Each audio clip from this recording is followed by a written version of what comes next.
মেয়েদের মাজারে যাওয়া হারাম। 21, 22, 23 3 দিন ইসালে সওয়াব হয়, মেয়েদের যাওয়া নিষিদ্ধ।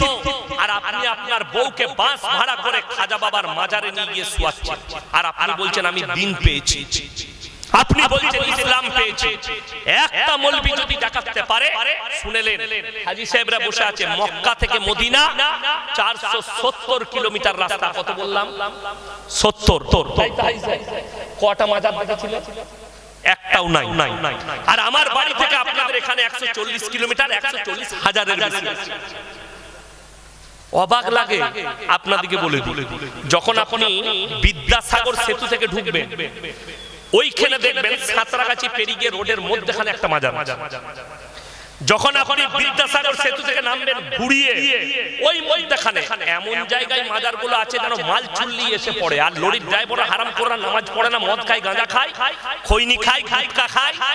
আরে বাবা রে, বাবার কবর ছাড়া জান্নাত।